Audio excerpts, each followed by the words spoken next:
Hello, everyone, and welcome to the DSO session for the Department of Curriculum and Instruction. I'm having to record our session at work because, as I let you know through email, I still don't have internet at my house, which is only a minor inconvenience given all of the destruction and aftermath of the storms. So if you're one of the students going through a lot right now with your homes, your families, your extended families. I'm so sorry that that we're having to go through all of this. And again, if you'll see shortly an email message from our academic dean. If you are having any difficulties as a result of the storm, please communicate with your professors, with me, and of course, we'll make adjustments as needed. It's difficult. It's difficult to continue working and going to school, and also having to deal with, rebuilding your house, your roof, whatever the case may be. So we'll just make adjustments as needed and continue to move forward with our semester, and I hope that you're doing well. So again, having no internet is just a minor inconvenience in my world. So I'm happy to make this recording. So our general session, which we had at the end of August, was just to give you an overview of resources from the departments, from both the departments, that to help you navigate your time at Fischler doing your doctorate. Today's session is more specific to the concentrations within this department, and also more specific to you and you becoming organized and having a plan for your time at Fischler. Yes, the college dictates a lot of what you will be doing during your time in the program, but a lot of the program is directed by you, the student. Your time management, the way you organize yourself, the way you pace your classes and your work within classes, all of that contributes to your success in the program. So just sharing some pearls of wisdom from many years of working with doctoral students. So let's get started. So I'm calling this Becoming the Expert. And I think I explained this at our general session, that you are embarking on a path that makes you officially an expert with a degree that says that you've done a lot of work in this particular field you have selected to study and work in, and you've earned that title, or you're working to earn that title of doctor, and you will be an expert in that field. So you have to take intermediate steps before becoming that full expert with the degree. You have to sort of envision yourself as the expert. So that's what we're going to talk about today. Envisioning yourself as the expert and how you can become that expert in your field. Okay, so the Department of Curriculum and Instruction includes those of you in concentrations listed below: curriculum and teaching, educational leadership, reading, and special education. And I hope everyone did their homework. As I indicated on the first session, and you went to the faculty page to learn about our faculty. As I let you know, we have very diverse faculty, very diverse interests, very diverse experiences in research and academia in general. And you should really reach out and make contact with those faculty, not just the faculty teaching your courses, but other faculty who might be in an area in which you have interest in pursuing professionally or for your dissertation, etc. So if you go to, hopefully your homework was to go to the link, and you go to the Department of Curriculum and Instruction, you will see the listing of faculty. And if you've clicked on the faculty, you will see profiles, bios, like mine here, for example. And then the interesting part is the research areas of interest, because again, I may not be assigned as your dissertation chair, but if I happen to be an expert and I have expertise in a certain area that relates to your dissertation, by all means, reach out to me. I'd be happy to read your work, offer you any assistance that I might be able to. So just putting that out there, please look through the faculty pages, because you will learn a lot about our awesome faculty who have expertise in a wide variety of areas. So that is why I told you guys to please do that when you have a chance, so you learn about not only the faculty teaching in your programs, but also hopefully making those connections that relate back to your dissertation. So here we're back at this slide. Let me keep going. Okay, so again, from our first night, we took an overview of your program. You're going to start with mostly concentration courses. These are the courses that are the meat of your program, because they are in your field of study. So this is your courses in ed leadership, in reading, in curriculum, and special ed.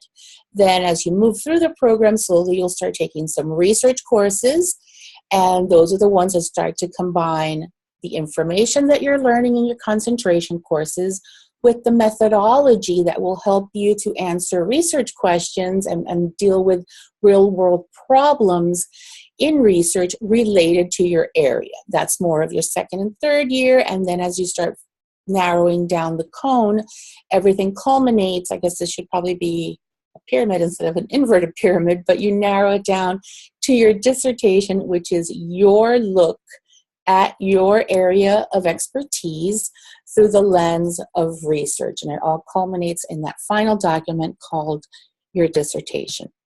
So to get to that point, there are things that you need to do along the way. We've talked about becoming the expert, and you also need to reimagine yourself professionally. I think sometimes, and I think I said this the other night, we don't give ourselves enough credit for all of the knowledge that we have. Many of you in this class have years and years of experience in your field. And again, you need to start seeing yourself as that evolving expert in the field. So you're not just, I was a teacher of 5th grade. As I was growing in my role as doctoral student, and eventually when I graduated, I was more than a 5th grade teacher with a lot of knowledge. I was an expert. I am an expert in reading and TESOL, even though I still held the job at that time of 5th grade teacher. Same if you are a school principal. Yes, you are a school principal, and that's what you do day to day, but you are growing and developing and earning that degree that says that you have expertise in educational leadership. So you need to imagine yourself already at that next step, because that changes how you do your assignments. It changes how you view things that you are reading for your classes and outside of class. You need to think like an expert, because you are becoming that expert officially with that, golden piece of paper at the end of the whole process.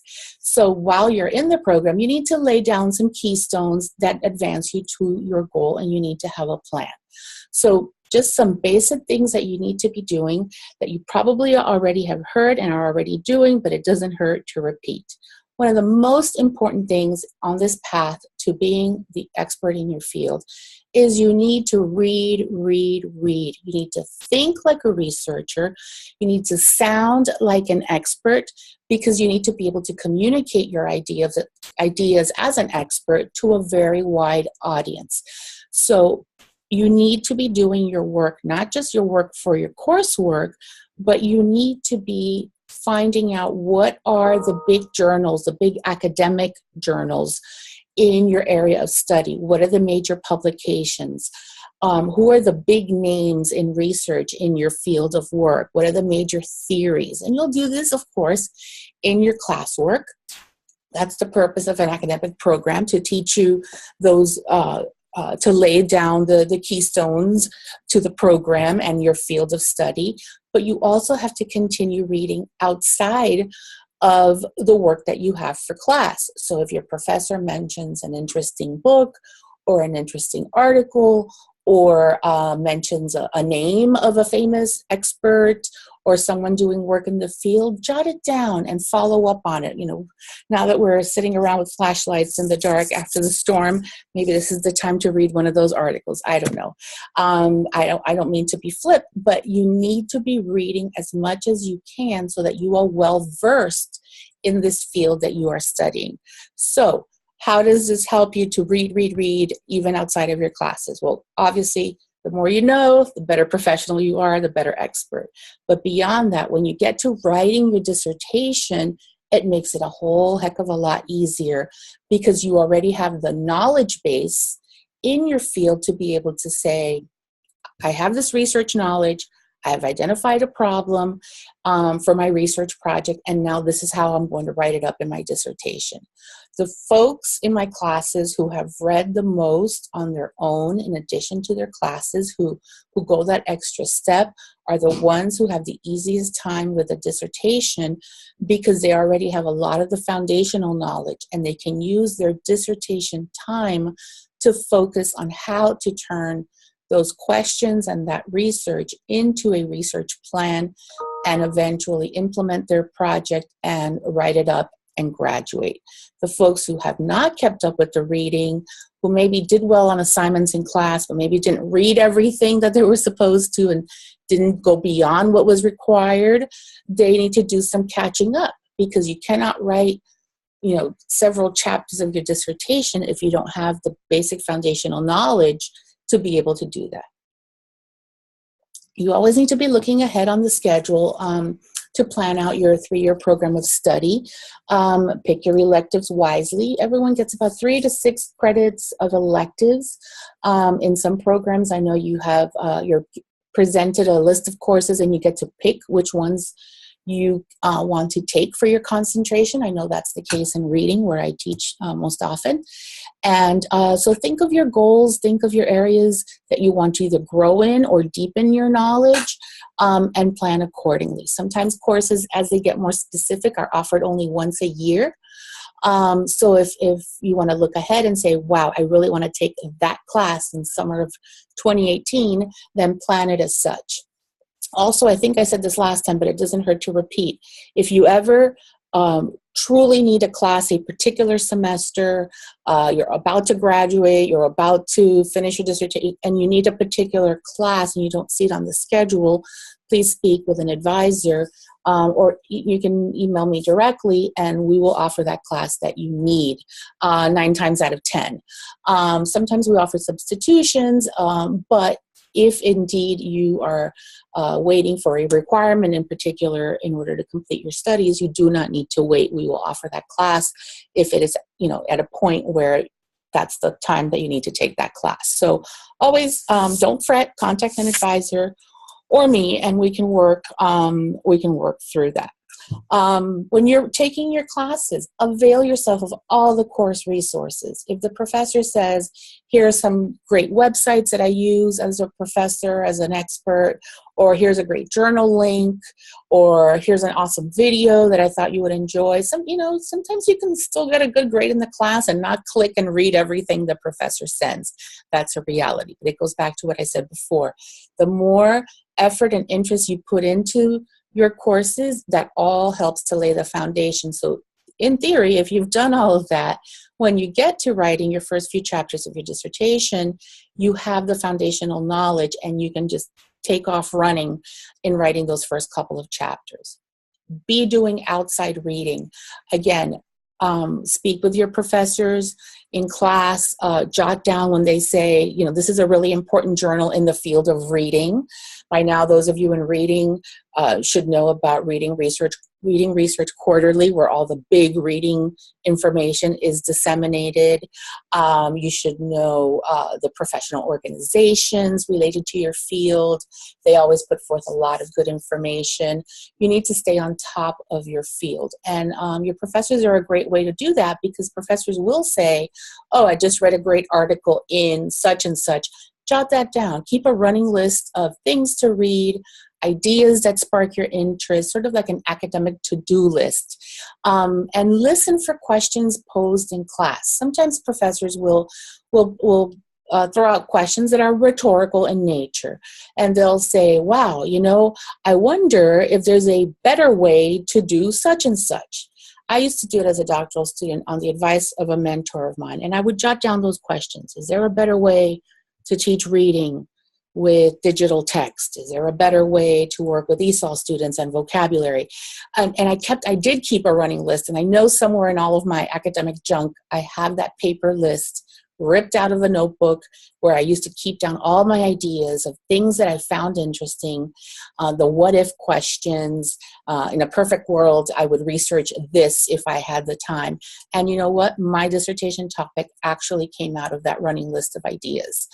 Why? Because I kept noticing that every time that something clicked in my head and I jotted it down, it all had to do with digital reading and digital technology and the struggles of English language learners, ESOL students, and at the end of the day, that was my dissertation. It was using digital text to work with comprehension with a population of second language learners, ESOL students in second grade. And so me keeping a sort of running list of things that were interesting to me sort of pointed me into the direction that, you know what, if this really interests me, I'm willing to dedicate many, many months of work to this to be able to answer those academic questions.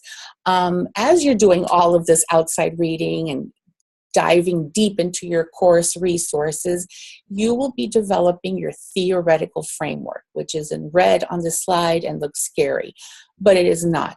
As you read research, those are the articles your professors give you and articles that you seek out on your own, you will start to remember the theorists, the theories, the ways of explaining things, of approaching a problem, and you will find that there are certain pre-established ways of looking at different problems in your field.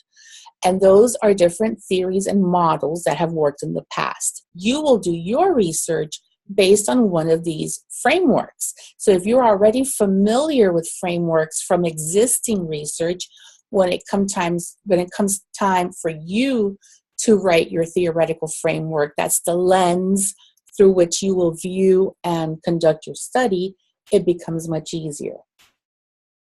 Students who have not read research articles too deeply, who have not purposely highlighted or flagged or somehow made note of theoretical frameworks in other things that they have read, when they get to their own theoretical framework, they're lost because they have nothing to grab at.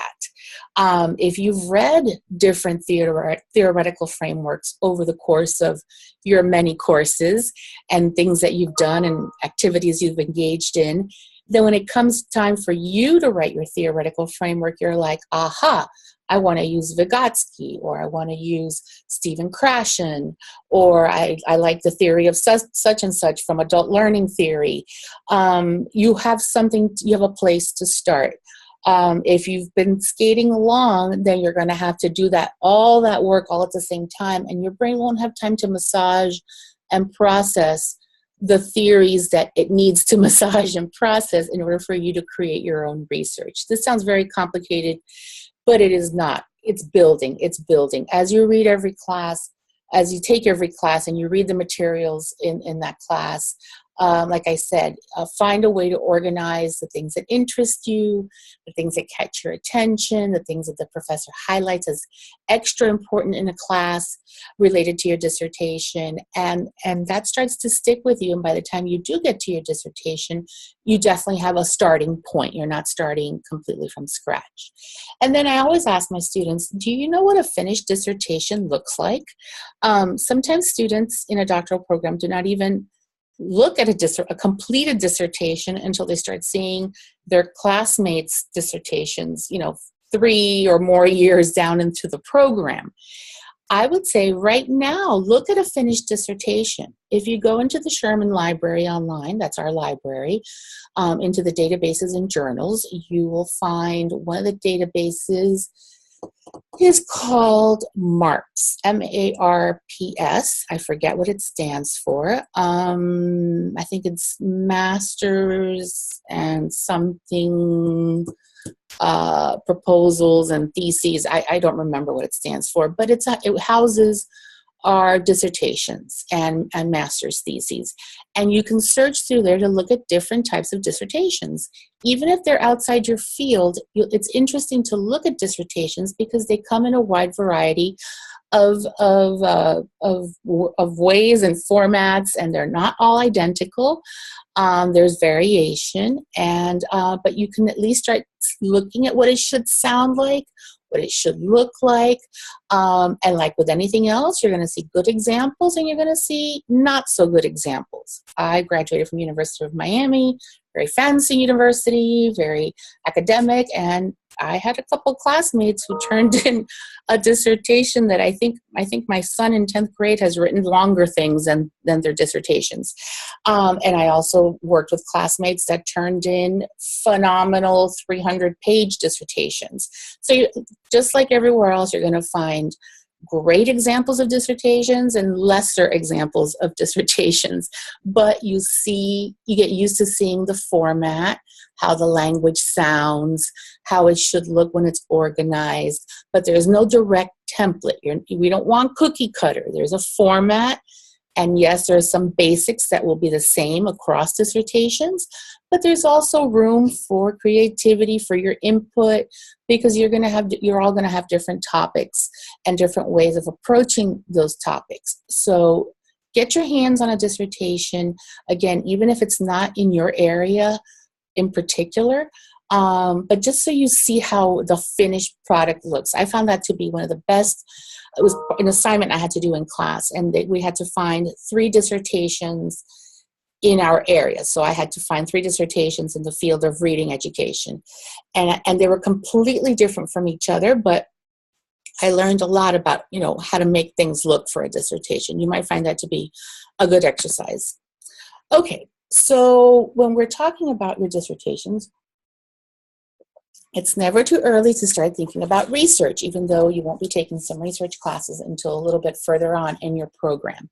So taking a look at the different programs, concentrations in our department, just to give you a little bit of background. For example, in reading, we have about 100 years of reading research that's been published. That's how long they've been researching the world of how to teach reading to children. So the point for you the important point is, how are you going to make it fresh? So, for example, oftentimes I'll supervise a dissertation and the person wants to research phonics in kindergarten. You know what? We have 100 years of reading research, and we have a lot of studies related to phonics in kindergarten. That's a very basic topic. You can kick it up a notch by doing something slightly different. I'm not going to kill your interest of phonics, your interest in kindergarten, but how about looking at a particular population? How about looking at ESOL students learning phonics in kindergarten? Or how about looking at different methodologies currently used and seeing if they're research-based in phonics?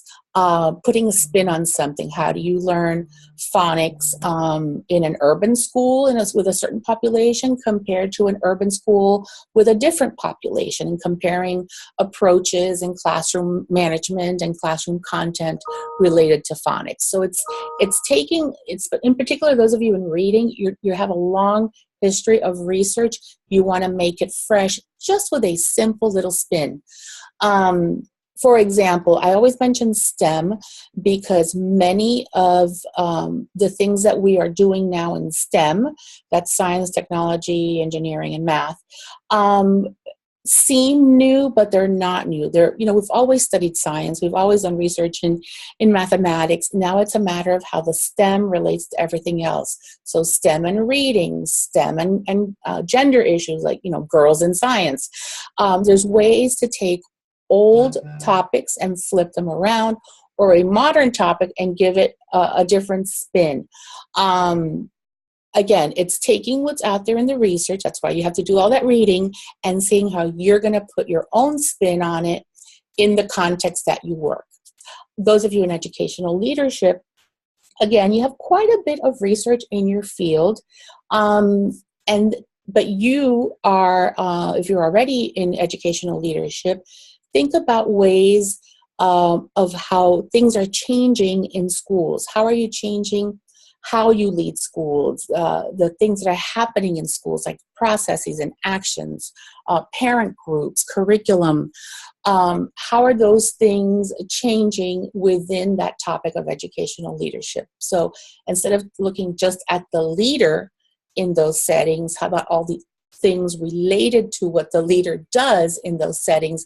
That would make for some really interesting research.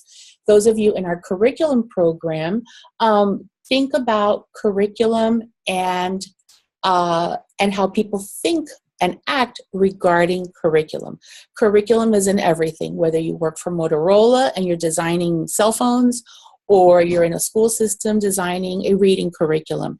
A curriculum is developed based on certain accepted formats, whether you're in, again, at Motorola or in a school district.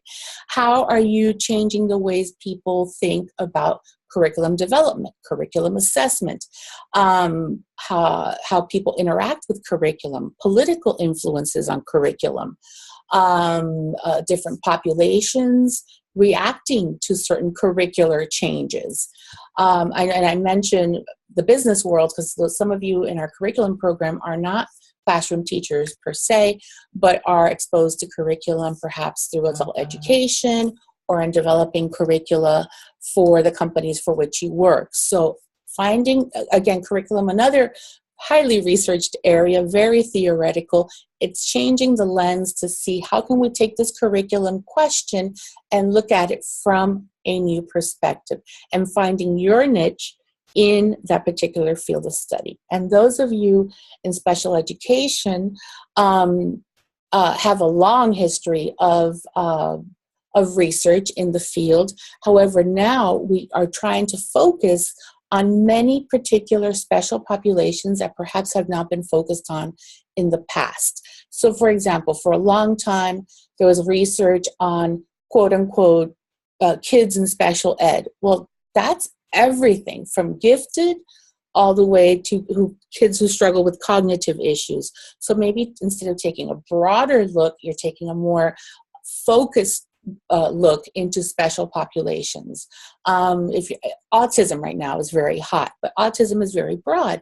How about looking at female students who have been diagnosed as having a form of autism or being on the spectrum, or male students in middle school? Be the voice for those special populations within the special population of special education, which also includes gifted students. You know, sometimes we forget that special ed is the full spectrum of students with special classroom needs. So again, it's taking existing research, which you're all going to be great at because you're going to be doing all that outside reading, and seeing how you can put your special spin on it. I'll give you an example from one of my doctoral students. She lives in Colorado, and she wanted to look at the process of identifying kids for gifted. Okay, that sounds pretty basic and kind of like, okay, there's a process for identifying kids for gifted. What's the big deal? The big deal for her and her spin is that she worked in a community that had a high number of Native American students from the Ute tribe.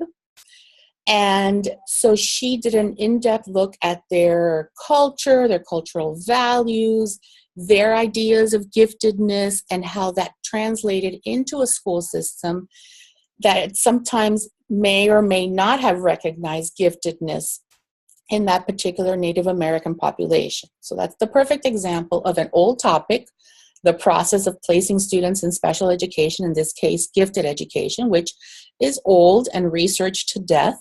But her spin, based on her experiences, was that her school district, she had access to this special population of Native Americans because she worked with them. She had the familiarity with the community. She is not Native American herself, but because she is a respected teacher where she worked, she had a connection with those students and their parents, and was able to write a beautiful dissertation that really highlighted the need to focus not just on this general topic of giftedness, but in this particular view, this analysis that she did, she was looking at one particular population and their needs in being identified for gifted, which later could be extrapolated for other special populations within gifted. Fascinating dissertation. She won one of the Dissertations of Distinction awards that year. So again, she took a topic that could have just been, describing how gifted kids are identified and placed into something that was really special by the nature of the population that she was focusing on. So if you work in a different population, you have a very particular group of students you're working with, or a particular setting of teachers or location or something that makes your setting or the people in your potential study makes them a little bit different and off the beaten path, that is your spin on research. Just a little tip. Okay, you also need to start building your professional connections. You should definitely join one or more national, local, or state professional groups in your field. So the curriculum people, you have your curriculum professional organizations. There are the reading people, have the International Literacy Association. There's the group for ed leaders. Special ed has several professional organizations, and you are a student, so you can join at the student rate. Why join these professional groups? You get a lot of information, you do a lot of networking, you make a lot of connections, you learn a lot about the field. Yes, you get a lot of emails in your inbox, but there are important emails where you learn about the field and ongoing trends and changes in the field. I also encourage you to get really comfortable with social media. And I know Twitter has gotten a bad name recently because of Twitter rants and Twitter wars, etc. But I always tell my students you can use Twitter, I think I said this last time, to keep up with the Kardashians, or you can use Twitter to follow an education blog, to follow the local school superintendent, to follow the Department of Education for your state or for the national government, to follow publications such as Education Week or the National Education Association for Teachers. Follow and read blogs and Twitter feeds from those groups that influence education, groups and individuals. Know who the big players are, because parents and other professionals like yourself are influenced by what's out there on social media. So use that medium for a quick read on a lot of important topics. It's a quick way to stay on top of your field. I know we don't have lots and lots of time to sit around reading academic journals, but a quick few minutes reading academic things on Twitter goes a long way. Notice that I said academic things on Twitter. Try to get something published before you graduate. I know that if those of you who've already reached out to me that you want to be a college professor, I know when you go for those job interviews, a lot of times the things that make or break your entry even to the interview is if you've published something. I know, for example, I'm the editor of the Florida Reading Journal. I know we have a couple other faculty in my department and the other department who either edit or co-edit other journals in other fields, and follow open calls for journal articles, and you never know what's going to be published. And that's just another line on your vita that says that you have published something academic even before you've earned your degree. That goes a long way. If you want more information on that, I'm happy to talk to you. I know sometimes in my classes, there'll be certain assignments that I tell people, this type of assignment translates easily into a publication that you can submit to a journal. Can't guarantee it'll be accepted, but the type of assignment, if it's an essay or an opinion piece, has a good chance of at least being considered by the big publications. Also, in your field, you need to know what's hot and what's not in terms of topics and trends, and that's why you need to follow these professional groups, and you need to join them, as well as follow social media and read what are the hot issues in your field. Related to all of this is attending or presenting at conferences in your field. I know a lot of you attend conferences, but start to think now about presenting, being presenters at these conferences if you have not done that already, because you get better at it. Number one, you make a lot of connections, and you'd be surprised who's out there listening to you, and it really looks good on your vita, again, when you're seeking that next step job. Follow your, I've said this already, but again, follow your local and national departments of education on social media. Your local school district, I follow the 3 closest school districts to me, as well as the Florida Department of Education and the government department of the national government's Department of Education, and the main people in charge of those departments, because they put a lot of important information, a lot of legislation that you may not understand from reading a newspaper or magazine article. These quick little blurbs here and there on Twitter really help to make things clear sometimes, oddly enough. And they keep me up to date and up to date with topics that I may not have the time to read the full journal article, but again, a short article on a social media site is very informative. And then finally, ask yourself, when you grow up, you want to be just like, is there a superintendent that you admire? Is there a professor that you would someday want to be like that professor, or a educational person in education, a leader, a writer, etc., and see the path that they took to get to that position, and see what you're doing in your professional life to get to that position. But it all goes back to staying abreast of the main topics in your field, the current topics and trends. Just stay informed.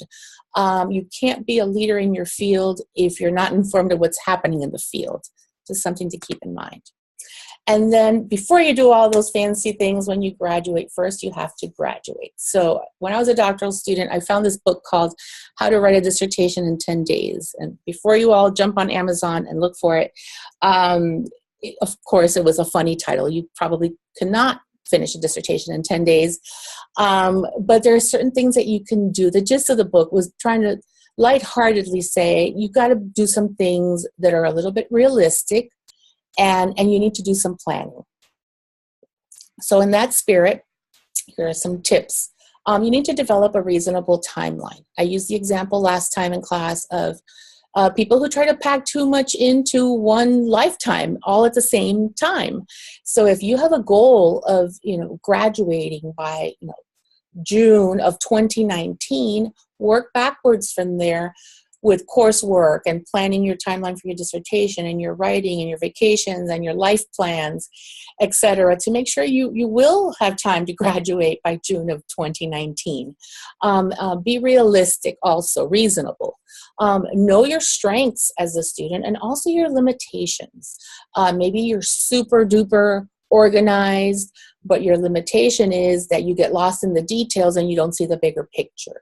Or maybe you're really good at attending class and understanding the main topics, but then the written, maybe you have difficulties in your writing, or you read a little slower or have trouble with comprehension unless you read it several times. You have to factor that in. It may take your friend an hour to read that chapter. It might take you 2 hours to read that chapter. Be realistic and say, you know what? I'm horrible with my punctuation. I'm going to have my best friend look at my punctuation on this paper. That's not cheating. That's not plagiarism. Having a friend proofread for grammatical things and punctuation is fine. Know your limitations so that you're able to proactively address them. Set personal benchmarks and celebrate small goals. If you only focus on, I'm graduating in June of 2019, that's like a million years from now in your head. But if you say, you know what, by December, I am going to write my prospectus with my main research topic, then by golly, you can do that by December, and celebrate that. And I always tell my students, follow the KISS principle. Keep it simple, stupid. A dissertation is an academic exercise that we all go through. It's to teach you how to do research. It's to teach you how to read research, how to solve problems, how to communicate that information professionally and academically. You are not going to solve the world's problems with your dissertation. So having 10 research questions that you want to answer, and you're going to solve the problem of world hunger and abandoned children and teachers being disgruntled and teacher pay. You can't solve all those problems in one dissertation. Pick one slice, one little slice of the topic, and focus on that. Once you graduate, you can continue on and explore and solve the rest of the problems in the world of education. But first you need to graduate. So when your dissertation advisor says, you know what, 6 research questions is just a little too much, please listen to that person. I forget how many questions I had. I think it was 3, but they had sub-questions. I probably could have just had like 1 research question with some sub-questions below it, and been just as successful in my life. So keep it simple while you're a student. Don't complicate yourselves. Always be working on something related to your dissertation. That's why I'm a big fan of the whole Twitter thing and reading things digitally. Anytime you're sitting in a doctor's office, you have 30 minutes just sitting there. You can look at, really old editions of People magazine, or you could read something quick that relates to your class, to your dissertation, to your topic, something that interests you. Always be working on something towards your dissertation. I am not a gym rat. I do not go to the gym, but I know the few times in the past that I have gone to do exercise, as soon as you stop, that's it. You never go back because you lose that motivation. The dissertation is the same thing. Every day, do a little something. It may not be writing a chapter. It may not be gigantic hours of research. It's just a little something to keep you in the game. As soon as you put it down and step away from it, you're going to be away from it for a long time, and it's hard to go back. Always keep everything backed up, not just on your computer, but in the cloud, whatever your methodology is for saving things. Never throw anything away, even when your professors or a dissertation chair says, I hate your chapter 1, start again. I never throw anything away, because you're going to find things in that chapter 1 that you wrote that are still good when you rewrite chapter 1. I had an advisor who would tell me to rewrite chapter 1, and when I rewrote chapter 1, he would give me feedback that was just like the original version that I turned in, and I was like, but I turned that in and you told me to change it. It's okay, I had the first version and I just went back to the first version. So never throw anything away, and back up everything. If your backup is a jump drive, you are rolling the dice. Have it in multiple places, and no, backing up to your jump drive is not enough. And even though throughout this entire presentation I've talked about reading, and reading as much as you can, you have to know when to stop reading. What do I mean by that? I mean, there comes a point once you've written your proposal, when you're done with your classes and you're still learning more information, you're like, oh gosh, I have to add this, I have to add that, make it a better dissertation. No, pick a point and you say to yourself, I'm not reading any more research articles. I'm done with my proposal. I am done with the research part of it. Now I have to implement and I have to graduate. So know when to stop reading. That's going to come way at the end, but you have to be conscious that you can't just keep on adding more and more to your dissertation. Learn to carve out time. That's hard. We have jobs. I worked full-time when I was a doctoral student. Like I said, I had a baby. I had all these different things. And there were times when I would say to my mom, please watch this child for the next 7 hours. And I would just do a deep dive into my dissertation and crank out pages and pages and pages because I was uninterrupted. The child is now 16. He's perfectly well adjusted. Yes, I abandoned him for a couple of chunks of hours at a time so I could get the work done. I'm happy to report he's doing quite well, and I finished my dissertation. So there was no permanent damage. You need to carve out some time. And it's hard because unless you've written a dissertation and gone through a doctoral program, it's hard to explain to your grandmother, to your spouse, to your aunt, what it is you're working on. And they'll say, are you still working on that thing? I used to have the lady at the snack bar near my office. I'd get my bagel there every morning on my way into the office. And at one point she said to me, you're still here? You're not done yet? And I was like, yeah, I'm still working on my dissertation when I was at the university. So it's hard for people to understand. So you need to carve out chunks of time. I was a night owl. So for me, it was like midnight to 4 a.m. I was most productive. So whatever works for you, you need to sometimes shut the world out and make some progress. And my final bit of advice is do not join the Schubert Society. Apparently, Schubert, the composer, was famous for unfinished pieces of music. So you don't want to be, and in England, they call people who don't finish their dissertations members of the Schubert Society. So please do not join the Schubert Society. Finish your dissertation, even if it's not perfect, even if it doesn't solve all the world's problems. Get it done, earn your degree, and move on to the next chapter of your life. So again, to sum up, be organized, communicate with your professors, jot down anything that interests you related to your topic, keep a running list. I'm big on Post-its and old-fashioned notebooks with handwritten notes to myself.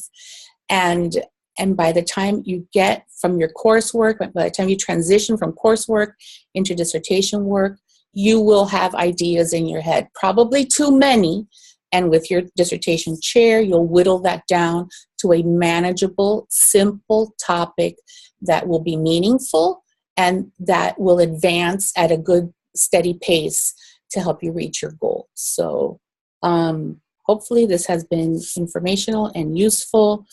It hurts me to see students struggle when they're trying to bite off more than they can chew with their dissertation topics. So I'm trying to keep things streamlined and simple for you by giving you these suggestions that have come from years of doing this along with other faculty of things that we've seen and experienced in working with our graduate students. So good luck to you. This is it for right now. And I hope to have, once I'm connected again, a follow-up session, optional for you to ask questions, or you can email me, obviously, any follow-up questions that you might have. Okay, so thank you for listening. And I will stop the recording at this point. Thank you.